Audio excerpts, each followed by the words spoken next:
নমস্কাৰ আজি 2 জুলাই অসমৰ লগতে ভাৰতৰ বিভিন্ন প্ৰান্তৰ পৰা সন্ধিয়াৰ কেইবাটাও খবৰ আহি পৰিছে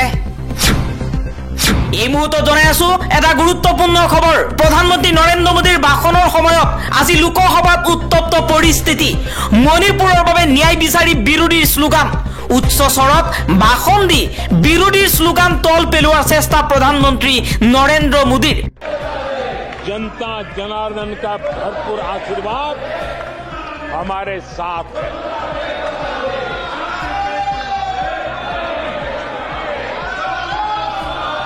आदरणीय सभापति जी नीटर सन्दर्भत संसदत वितर्क विचारी प्रधानमंत्री नरेंद्र मोदीলৈ पत्र राहुल गांधीर बुधवारे वितर्क अनुष्ठित কৰিবলৈ আহ্বান জনাইছে राहुल गांधीয়ে नरेंद्र मोदीर हाथत दुटा अस्त्र আছে ভয় আৰু বিভ্ৰান্তি ইডি সিবিআই আৰু আইটিৰ প্ৰতি ভয় দেখুৱাইছে প্ৰধানমন্ত্ৰী মোদীয়ে কিন্তু দেশে কৈছে যে আমি এই তদন্তকাৰী সংস্থাসমূহক ভয় নকৰো নৰেন্দ্ৰ মোদীয়ে দেশত বিভ্ৰান্তি বিয়পাই দিলে কিন্তু ৰাইজে নাকচ কৰিলে আজি দেশ আৰু ঘৰ সলনি হৈছে আজি বিৰোধী নেতাই ভাষণ দিওতে গৃহমন্ত্ৰীয়ে সুৰক্ষা বিচাৰিছিল ইয়াই গণতন্ত্ৰৰ শক্তি যোৱা 10 বছৰত এনেকুৱা দৃশ্য মই কেতিয়াও দেখা নাই বুলি মন্তব্য কৰিছে আজি বিজেপিৰ বিৰুদ্ধে খৰপ হৈ এই মন্তব্য কৰিছে সাংসদ গৌৰৱ গগৈয়ে কলিয়াবৰৰ দুৰ্যোগৰ আৰত মন্ত্ৰী ঠিকাদাৰ ভাতৃ উঠি গল মন্ত্ৰী কেশৱ মহন্তৰ ভাতৃয়ে নিৰ্মাণ কৰা হাতীমুৰা মথাউৰি উঠি গৈছে মন্ত্ৰী কেশৱ মহন্তৰ ভাতৃয়ে নিৰ্মাণ কৰা হাতীমুৰা মথাউৰি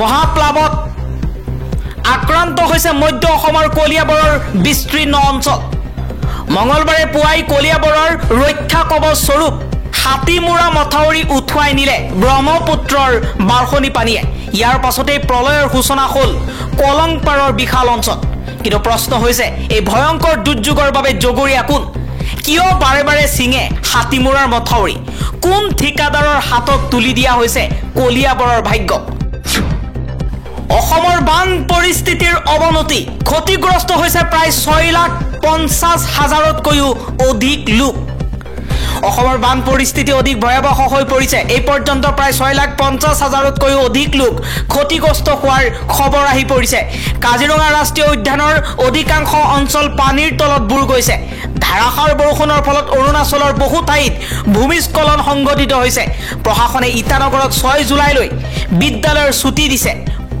পথ ভাঙি যোৱাৰ বাবে বন্ধ হৈ পৰিছে কেইবাটাও গুৰুত্বপূৰ্ণ পথ বতৰ বিজ্ঞান বিভাগৰ তথ্য অনুসৰি নিৰ্ধাৰিত সময়ৰ 6 দিন পূৰ্বে সমগ্ৰ দেশত বাৰিষা বিয়পি পৰিছে ফলত কেৱল উত্তৰ পূব ভাৰততে নহয় সমগ্ৰ হিমালয়ৰ কাষৰীয়া ৰাজ্য আৰু পশ্চিম আৰু পূব ভাৰততো অতিৰিক্ত বৰষুণ আৰম্ভ হৈছে যাৰ বাবে বহু চহৰ পানীৰ তলত বুৰ গৈছে অহা কেইদিনমানৰ ভিতৰত আৰু অধিক ধাৰাসাৰ বৰষুণ হোৱাৰ সতৰ্কবাণী জাৰি কৰিছে বতৰ বিজ্ঞান কেন্দ্ৰই উল্লেখ্য যে যোৱা 28 জুনৰ পৰা অসমৰ ডিব্ৰুগড়ৰ এখন নদীত আবদ্ধ হৈ থকা 12 জন মাছমৰীয়াক উদ্ধাৰ কৰিছে বায়ু সেনাই বিমানেৰে নিৰাপদ স্থানলৈ লৈ যোৱা হৈছে বতৰ বিজ্ঞান বিভাগে আগন্তুক দিনত চৰাক অসমৰ লগতে উত্তৰ পূবতো অধিক বৰষুণৰ ভৱিষ্যতবাণী কৰিছে মুখ্যমন্ত্ৰী ডক্টৰ হিমন্ত বিশ্ব শৰ্মাই কৈছে আগন্তুক 3 পৰা 4 দিন ৰাজ্যৰ বাবে অতি চিন্তনীয় বিষয় উত্তৰ প্ৰদেশত ধৰ্মীয় অনুষ্ঠানত পদপিষ্ট হৈ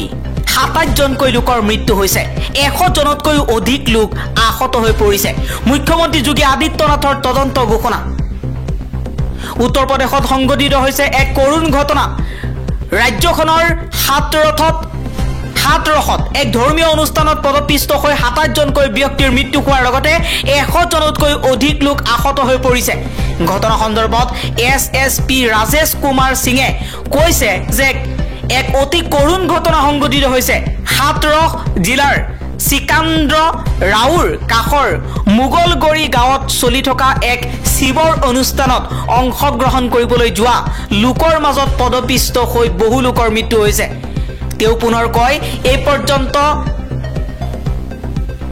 ইটাখ চিকিৎসালয়ত 27টা মৃতদেহ লাভ কৰিছে যাৰ ভিতৰত 23টা মৃতদেহ এই মহিলাৰ বাকি 3টা শিশুৰ আৰু এটা পুৰুষৰ এই মুহূৰ্তত জনাইছো এটা ব্ৰেকিং নিউজ। ৰাজ্যত বানপানীয়ে লৈছে ভয়ংকৰ ৰূপ। হাই এলাৰ্ট জাৰি কৰা হৈছে বহু জিলাত।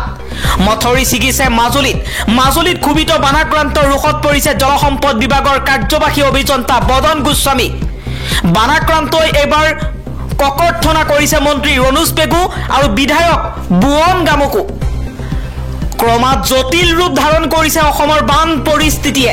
এতিয়ালৈকে বানত বিধ্বস্ত 64টা ৰাজচক্ৰ আৰু 40 জনতকৈও অধিক লোকৰ মৃত্যু হৈছে।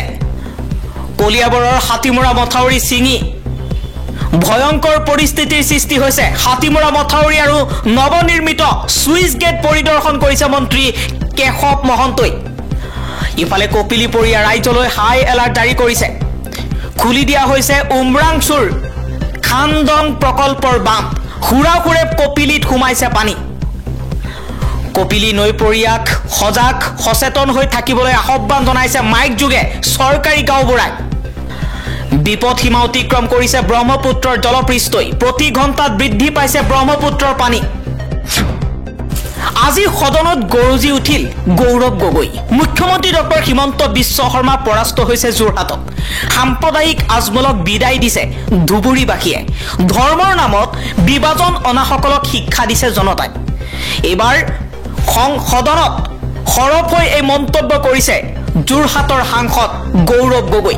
গৌৰৱ গগৈয়ে কৈছে, দেশত যিজন নেতাই সাম্প্ৰদায়িক হৈছে, হিন্দু মুছলমানৰ ৰাজনীতি কৰিছে, ধৰ্মক লৈ টনা আজোৰা কৰিছে, সেইসকলক উচিত শিক্ষা দিছে দেশৰ জনতাই। মুখ্যমন্ত্ৰী হিমন্ত বিশ্ব শৰ্মাৰ কথা উল্লেখ কৰিছে গৌৰৱ গগৈয়ে। গৌৰৱ গগৈয়ে কৈছে যে হিমন্ত বিশ্ব শৰ্মাই নিৰ্বাচনৰ প্ৰাক মুহূৰ্তত ৰাইজৰ কাষলৈ গৈ বিভিন্ন মন্তব্য কৰিছিল, কিন্তু সেইবোৰ মন্তব্য কাম দিয়া নাই। কাৰণ ৰাইজে দেখি আছে বৰ্তমান দেশত কি চলি আছে, ৰাজ্য কেনেকৈ শাসন কৰি আছে হিমন্ত বিশ্ব শৰ্মাই। সাম্প্ৰদায়িক আজমলক বিদায় দিয়াৰ লগতে মুখ্যমন্ত্ৰী হিমন্ত বিশ্ব শৰ্মাকো যোৰহাটত পৰাস্ত কৰাৰ কথা উল্লেখ কৰিছে গৌৰৱ গগৈয়ে কৈছে, ধৰ্মৰ নামত বিভাজন অনাসকলক উচিত শিক্ষা দিছে দেশৰ জনতাই। ৰাজ্যত বান পৰিস্থিতিৰ ভয়াৱহ অৱনতি। অনিৰ্দিষ্ট কাললৈ বাতিল কৰা হৈছে অসম ৰাজ্যিক মুক্ত বিদ্যালয়ে অনুষ্ঠিত কৰা উচ্চতৰ মাধ্যমিকৰ পৰীক্ষা। 3 জুলাইৰ পৰা অনুষ্ঠিত হোৱাৰ কথা আছিল পৰীক্ষা। এবাৰ বানপানীৰ বাবে ভয়াৱহ পৰিস্থিতিৰ বাবে অনিৰ্দিষ্ট কাললৈ বাতিল কৰা হৈছে অসম ৰাজ্যিক মুক্ত বিদ্যালয়ে অনুষ্ঠিত কৰা উচ্চতৰ মাধ্যমিকৰ পৰীক্ষা। হিন্দু ধৰ্মই আমাক অহিংসা আৰু প্ৰেম শিকাইছে, কিন্তু বিজেপি আৰু RSSে হিন্দু ধৰ্মৰ নাম ব্যৱহাৰ কৰি দেশত ঘৃণা বিয়পাইছে। এবাৰ বিজেপি আৰু RSSৰ বিৰুদ্ধে সৰব হৈ এই মন্তব্য কৰিছে শশী থাৰুৰে কৈছে যে হিন্দু ধৰ্মই আমাক অহিংসা আৰু প্ৰেম শিকাইছে, কিন্তু বিজেপিয়ে শাসনত থাকি আৰু RSSৰ লগত লাগি হিন্দু ধৰ্মৰ নাম ব্যৱহাৰ কৰি দেশত সাম্প্ৰদায়িক ঘৃণা বিয়পাবলৈ চেষ্টা কৰিছে। EVMৰ ওপৰত বিশ্বাস নাই অখিলেশ যাদৱৰ। উত্তৰ প্ৰদেশত যদি 80খন সিটৰ পৰা 80খন সিটেই লাভ কৰে, EVMত তাৰ পাছতো ভৰসা নাই। সংসদত EVMক লৈ সৰব হৈ পৰিছে অখিলেশ যাদৱ। EVMৰ ওপৰত একেবাৰে বিশ্বাস নোহোৱা হৈ পৰিছে অখিলেশ যাদৱৰ। উত্তৰ প্ৰদেশত লোকসভাৰ আসনৰ সংখ্যা হৈছে 80খন। দেশৰ সকলোতকৈ বেছি সংখ্যা থকা লোকসভাৰ সংখ্যা থকা ৰাজ্যখনেই হৈছে উত্তৰ প্ৰদেশ। উত্তৰ প্ৰদেশত এইবাৰ সংখ্যা গৰিষ্ঠতাৰে সকলোতকৈ বেছি আসন লাভ কৰিছে ইণ্ডিয়া শিবিৰে, সমাজবাদী পাৰ্টীয়ে। কিন্তু তাৰ পাছতো EVMৰ প্ৰতি বিশ্বাস 1% নাই অখিলেশ যাদৱৰ।